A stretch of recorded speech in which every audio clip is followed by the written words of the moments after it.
5 minutes avec la Rhapsodie de réalité, une émission pour vous, une émission conçue pour vous, une émission taillée sur mesure, une émission qui vous ressemble, une émission qui vous permet de connaître votre destinée avec le Christ.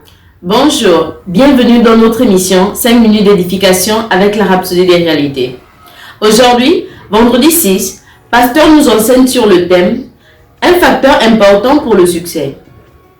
Notre verset d'ouverture est tiré de Proverbe 8 à partir du verset 10, qui dit « Préférez mes instructions à l'argent et la science à l'or le plus précieux. » En commentaire, Pasteur dit « Les instructions spirituelles pourraient vous parvenir de la manière la plus inattendue ou la plus inhabituelle, mais soyez prompts à les mettre en œuvre. » Proverbe 4 à partir du verset 13 dit « Retiens l'instruction, ne t'en dessaisis pas, garde-la, car elle est ta vie. » Parfois, ce dont vous avez besoin pour votre prochain niveau n'est pas toujours une meilleure idée.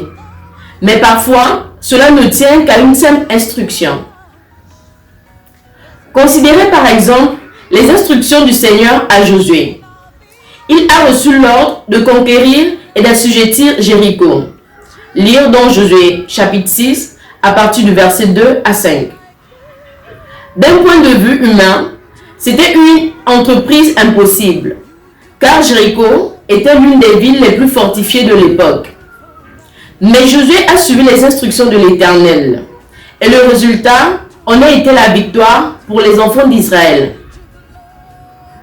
Certaines personnes seraient prêtes à tout pour des facteurs secondaires tels que l'argent, les relations humaines et les philosophies incertaines dans leur quête de la réussite.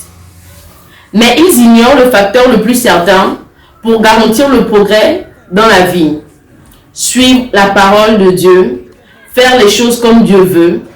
Ces instructions transmettent sa sagesse qui, une fois suivie, mènera au succès, à la victoire, à l'excellence et à la gloire. Réalisez que dans la vie, vos victoires sont et seront entièrement dépendantes des stratégies divines que Dieu vous a données par l'Esprit et sa parole. Par conséquent, pratiquez consciemment la communion avec le Saint-Esprit et la parole. C'est là que vous recevrez ces instructions et ces conseils qui vous permettent de surmonter les circonstances et les adversités de la vie. Toute instruction de l'Esprit est enracinée dans les principes infaillibles de la parole de Dieu. Ces instructions ne sont peut-être pas spectaculaires, mais elles produisent toujours le surnaturel. C'est pourquoi il faut toujours agir selon les instructions de l'Esprit dans la sagesse divine.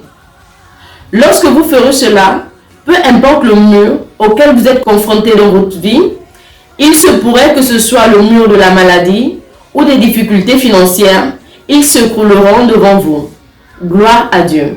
Dans le message d'aujourd'hui, Pasteur nous exhorte à faire confiance aux instructions spirituelles, car c'est en les mettant en pratique que notre succès est garanti.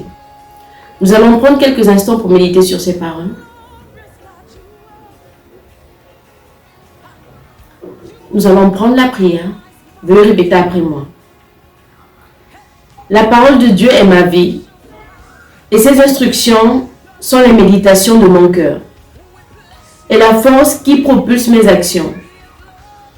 Je fais des progrès surnaturels en prenant en compte la parole de Dieu et en faisant ce qu'elle dit au nom de Jésus. Amen. Les études approfondies sont dans le livre de Proverbe chapitre 13 à partir du verset 18, de 2 Timothée chapitre 3 à partir du verset 16 et de Josué chapitre 1 à partir du verset 8.